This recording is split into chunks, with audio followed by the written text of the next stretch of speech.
I've experienced it a lot with, my journey from being a teacher and not having a lot of time, having the intensity of doing the real estate with the kids, my own kids, plus teaching. I didn't have an abundance of time. And so I didn't have my true purpose being felt. And so once I was able to financially secure that, I'm able to spend time volunteering at different places, different churches, different organizations, giving my time to my community. I do a webinar to just help people in terms of educating them about real estate or just investing in general. And those things would not happen without the wealth that I've been able to accumulate to give me the time freedom that I want, or to spend time with people in a manner that helps them as well.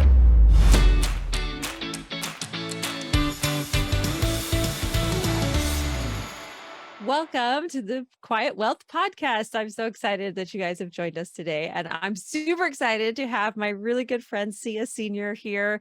She is amazing. Let me tell you a little bit about her background. Sia is a real estate investor. She empowers others to achieve financial independence through education and connections. She's a girl after my own heart. Sia started her journey in real estate investing alongside her husband in 2005 while she was working as a math teacher. So she's really smart, everybody. 10 years later, she left the security of her W-2 and became a full-time real estate investor. Sia's experience includes house hacking her first property. We have that in common. Flipping 8 properties and buying and self-managing multiple properties to hold long-term. Her portfolio also consists of a 16-unit asset that's acquired through a JV partnership.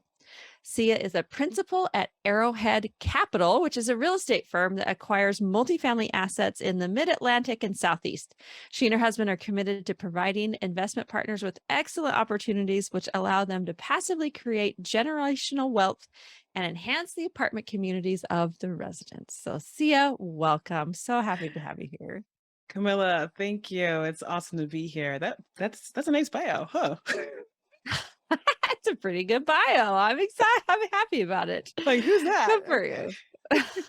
It's you. It's you. Just own it. So, Sia, I'm so happy to have you here and happy to chat with you. We've been friends for a while and we have been in an accountability group together, which, by the way, if you are listening, accountability groups are so fantastic. If you can find one to be part of, like if you can find a group of people that are willing to talk openly about their financial situation, about their goals and where they're headed in life, it's so inspiring and so helpful. And so, Sia, I want to start off and really ask, what is your definition of wealth? Ooh, that's a tough one. I mean, I think there's so many different things that we see out, right? We see financially wealth with financially wealthy people. And I think for me, what I've come to understand wealth to be is really to have an abundance of something. So abundance of finances, abundance of time, an abundance of relationships with people. So for me, wealth is really an abundance, and it can be in any of those categories. Yeah, I totally agree. I mean, wealth encompasses so much more than money. And I Right. think one of the things that, through this podcast that we're talking about quiet wealth, but we're talking, it's expanded. It's more than just money, right? Because we want Right. to make sure that we incorporate our health, our time, our freedom, our Right. family, right? Like you can be Right. wealthy in your family, you can be wealthy in your time. It's Right. just so important. So why do you think it's a good thing to go after wealth in your life?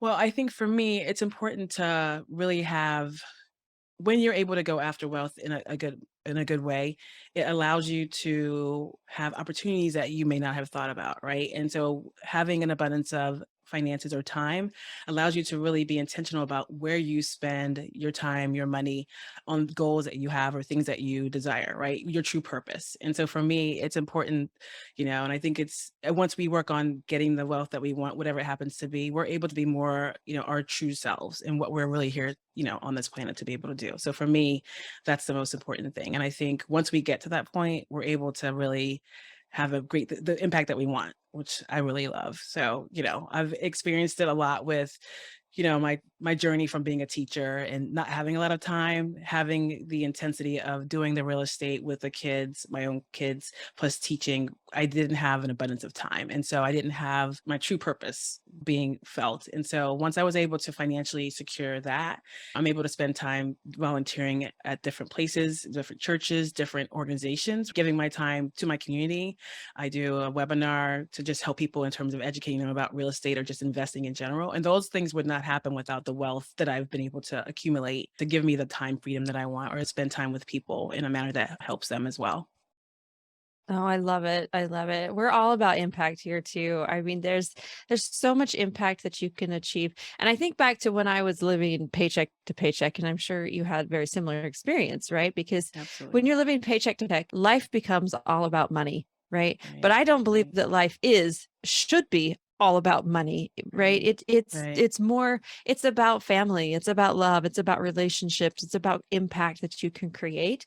But Right. if you're stuck in the money game, then it it's all encompassing, there's not Right. much you can do Right. about that. You're right. Like the burden of financially trying to, accomplish the bills and things that you have, right? That burden really takes away attention from the things that really matter to you. And so if you're able to release that burden, get your finances in order, then you can actually spend time, as you said, really connecting with the people that you love, care, goals that you have, commitments and opportunities that you want to be able to present to other people. And so I totally agree with that.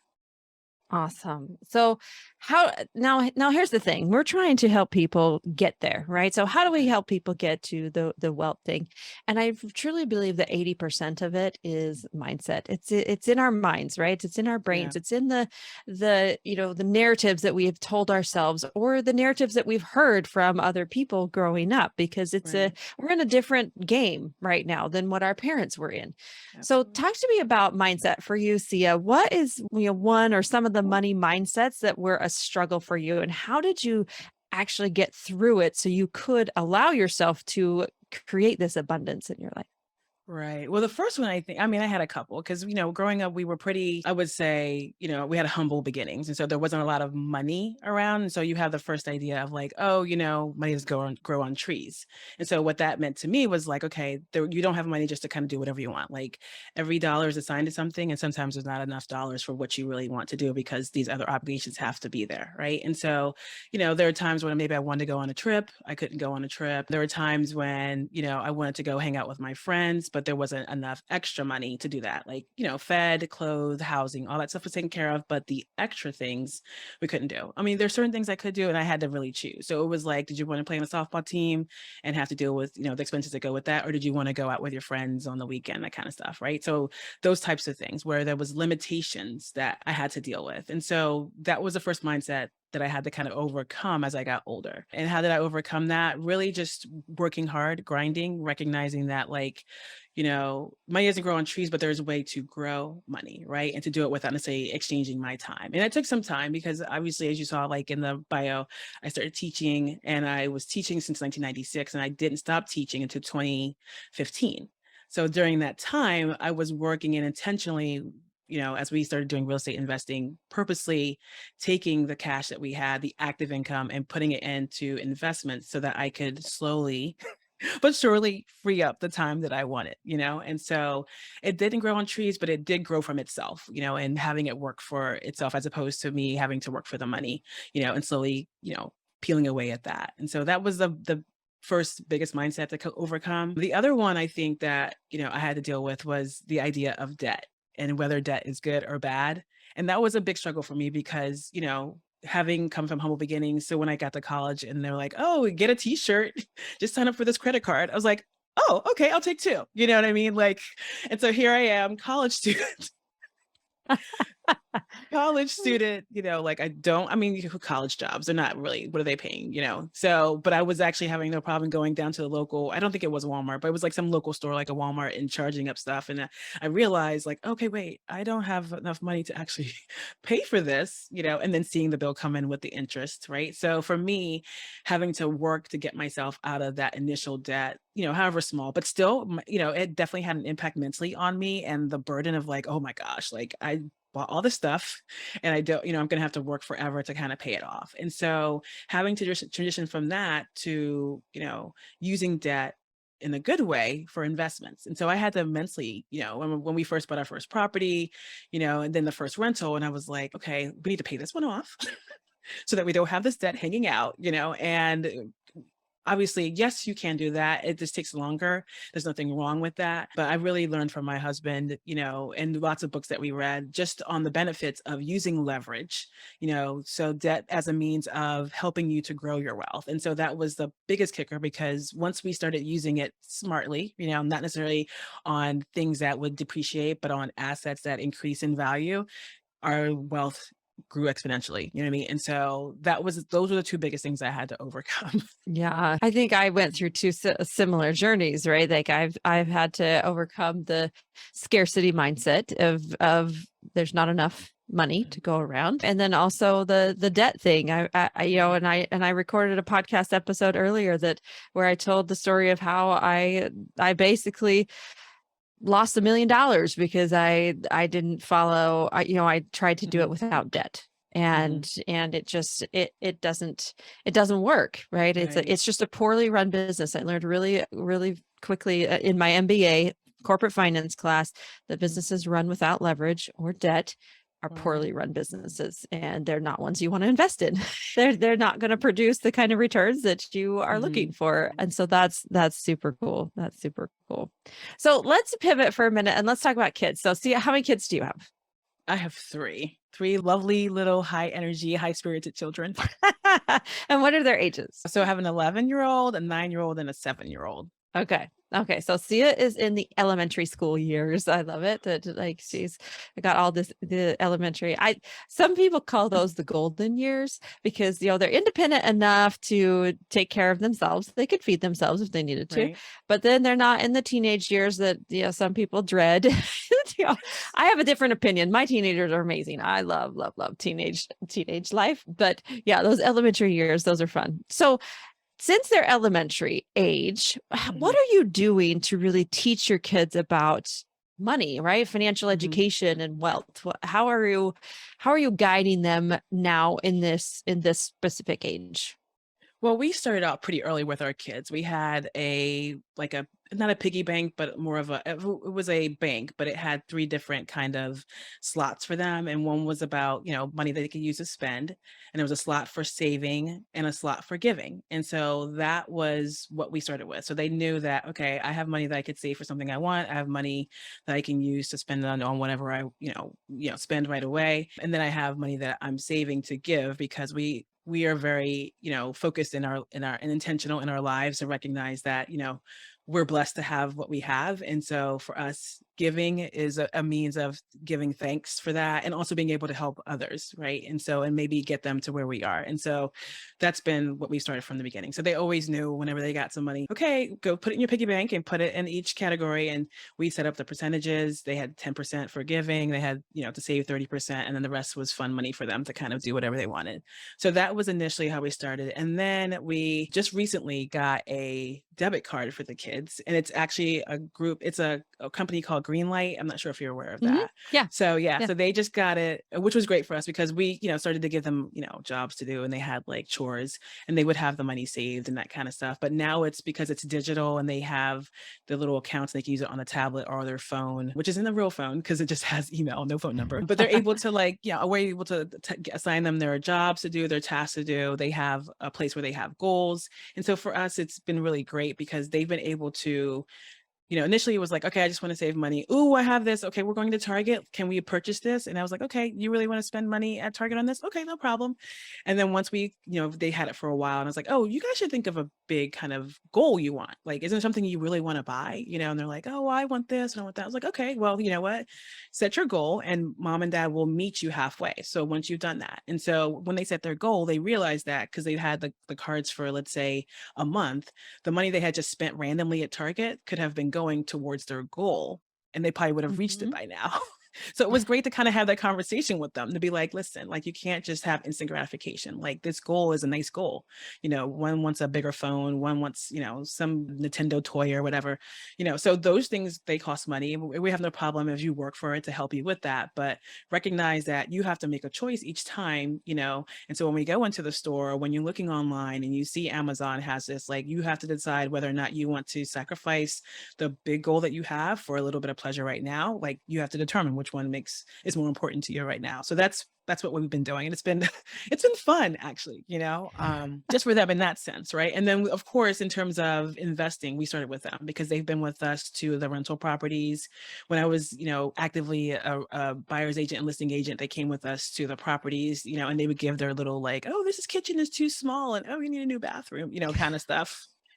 So that's great. And they were helping us a little bit with the rentals and like, oh, this would be a great rental. And, so we've had them all along the journey with us. And then they're coming Right. with us to see the properties, when they were Yes. little, first looking at the going with agents, us as agents and looking at the properties and giving their 10 cents. In some sense, it was like when they would be like, oh, this kitchen's too small. I'd be like, shh. This is not your house. This is the buyer's house. You know what I mean? Like, oh, that kind of stuff. But it was still great because they got to just experience, being in the home and evaluating it and seeing, the benefits of home purchasing and having shelter and that kind of stuff and seeing what, home buying can do for you or helping other people do that same thing. Right. And then, as we started to pick up properties, they would come with us to look at the rentals that we picked up and give their 2 cents about the neighborhood or about, like, oh, this is a nice street. I like the street, like, oh, the grass needs to be cut, like, oh, we should do this bathroom again. It's, too small or something. So always giving their, opinions on that, which was great because then they got to see after we finished fixing it up and had someone move in, they would be there through the whole process. So it's a great way, I think, for them to get the personal piece with the green light and of their own financial kind of setup, right, and responsibilities, and then being able to transition that to something with investing where they could see, how the properties, we get renters in there and tenants live there, make it their home, and they pay the rent, and that gives mom and dad other income to be able to do things like go on trips with you guys. And so that's how we've been working with our Yeah. kids so far. I love it. That's one of the reasons I really love real estate investing. There's lots of reasons to love real estate, but Mhm. but with kids specifically, kids are very tangible. Like if you want them to learn about investing, sure, you can buy them a stock certificate and Right, and maybe print it out and so it looks like it's a real but buying a paper asset is just means not much to a child, right, right? But an right. actual physical asset where they're going, Mhm. they go and my kids are the same. And so now they're coming to the properties and they're doing the work, right? They're sheetrocking, they're laying the tile, they're doing the Yes. baseboards and all the things. So it's very active, right? And you and I Mhm. know, Sia, that it's not necessarily the most lucrative way to Right. invest in real estate, right? Absolutely Is the right. active like putting in all of your time because your time is Right. very valuable. But to me, this is time well spent because Mhm. it's time with my family. So we're Right. there together. We're working on the house together. Sure, we're sweating and we're, causing ourselves to bleed, right? Just like if you like have an accident here and there, Right. Right. but it's really great memories that we're building Mhm. as well as we have amazing conversations while we are Right. working about the properties and about why choices that we make. And just the other day we're talking about countertops and my daughter's like, well, maybe we need to have like this fancy granite countertop. And I'm talking to her, I said, well, what look at the neighborhood we're investing in. Is this a top of the line neighborhood or is this more of a just medium neighborhood or is it a low end neighborhood? So we looked around and and she's learning how to pick finishes according to the neighborhood because you don't want to there's no reason to go out and Right. spend a ton of money because you can renovate a house with $30,000 or you can renovate a house with $200,000, but you have Right. to renovate it according to your market, according to Right. what you're going to be able to sell it for. And so we have all Right. these conversations and she's my kids are just learning all of that as we go along. So it's really cool. It's very gratifying to work together with the kids. But of course, our moneymaker is in large multifamily, and that's where Right. we're really building the wealth the Mhm. for that. But the flipping is definitely a cool strategy for teaching Right. children. And you want to hear something funny? I've had people call Yes. me up, Camilla, can you adopt my child for a while? had offers for parents to have their kids come and intern with me for a month or Right. something. I'm like, well, sure, bring them all. That's What's great. what's one more, Looking right? for That's awesome. That's awesome. Yeah. All right. So, yeah, I want one of the things for this podcast is I really want people to come away with actionable steps. So, Mhm. something that they can do today. Like, and so what would be your best advice? Like, what one actionable step would you encourage the listener to really take today to help them on their Mhm. wealth journey? So, I think for me, the when I realized kind of where I was in my location really helped me figure out, okay, where I am, what I need to do to get to whatever my goal was. And so that step that I took, which was, taking a look at my net worth. It's something that can be done really easily, right? You take all of your assets that you have, you take all the bills, expenses that you have, you subtract, and it gives you your net worth. And so it's not what you are worth as an individual, right? But financially, where you are and where you stand financially in terms of the net worth. And what I noticed is that once we started doing that and tracking our net worth, we were able to see how different financial decisions, how that impacted our net worth, right? And how we could grow it and which ways it took away from our net worth. So buying a vehicle, unless we needed a one, like buying one doesn't help. It actually, the minute you take it off the lot, it's worth even less. So unless you need a vehicle, we didn't, so that was a good decision, right? To figure it like, okay, looking at that and saying, okay, we don't really need the vehicle. Let's run this one into the ground. And then when we don't have a vehicle and we don't want to walk, then we can buy one and deal with it there. And then taking those funds and doing something else. So buying an investment. Okay. So I might, put down 20, 30%. Then I'm, have the net worth, the value of the house still to my benefit. I can fix it up, increase the value. And now my net worth is increased because of the effort I put into improving the property, forced appreciation. And there I am, ready to go. So for me, a monthly check of my net worth got me started on recognizing what kinds of decisions I needed to make and how those decisions affected the goal that I set for myself of having whatever my net worth wanted to be. And so I think that's the easiest way because everyone can figure out, okay, here are all the bills I have, here are all the expenses liabilities that I have, that I owe, and here's what I have in terms of my house is worth, my car is worth, and that kind of stuff. And seeing that I think really helps people determine, like gives a clear picture of like, okay, whoa, I have a lot of cash coming in, but I actually don't really have a lot of net worth because I have a lot of things going out. And so that I think is a great start to getting you focused on building your net worth and building your Yeah. wealth. You make a good point there about, you could have a ton of cash coming in. I know people who make 300, $400,000 a year, but they're still broke, right? They have Yes. no net worth Yes. because they end up spending it all. And so one of the tricks here to building wealth is actually keeping more than you're bringing in, and keeping a lot of it. Like try to Right. keep half. Try to Right. keep half of what you're bringing in terms of Mhm. cash flow, and then take that, put it into an asset so that it doubles in 5 years, right? Right. And that's easily achievable in Right. real estate, right? And Mhm. you and I Yeah. both know that because that's our investment vehicle of choice, Mhm. right? It's easily achievable. And Right. so that's I love that. So let's talk a little bit more about net worth because Mhm. some people it's a kind of a mysterious thing. Like why would you want to increase your net worth? What will that do for you? Well, for us, increasing our net worth gives us opportunities that we wouldn't have if we didn't have the net worth, right? And so, having, well, one, it's always good because if something happens, you have something to fall back on. So me having a little bit of net worth, if I have an expense that shows up, an emergency medical kind of something, and I don't have other options, I can, tap into my net worth in some form or fashion to help deal with whatever the crisis happens to be. So that's the first thing. And then as you continue to grow your net worth, you're able to in certain places, especially when it comes to investing, not just in real estate, but in a lot of other avenues, you're more open to opportunities because you have that certain net worth. As an accredited investor, for example, having $1 million in net worth allows you, so you may not be bringing in the requirement financially in terms of income as an accredited investor, but having that net worth allows you to, opens you up to opportunities, exposure to opportunities that can increase your net worth even more by investing in deals that you would never have had opportunity to because you don't have the net worth. And so for me, that was our biggest goal. Like I didn't even know, as we were building our net worth about the whole accredited investor thing. And I was like, man, I could have been investing in this the whole which is fine, Yes. because I'm learning now and, and I'm spreading the word about it, as you are as well, right? And so it's just amazing because some of these opportunities that are only, only available to those who have increased net worth or a certain level of net worth.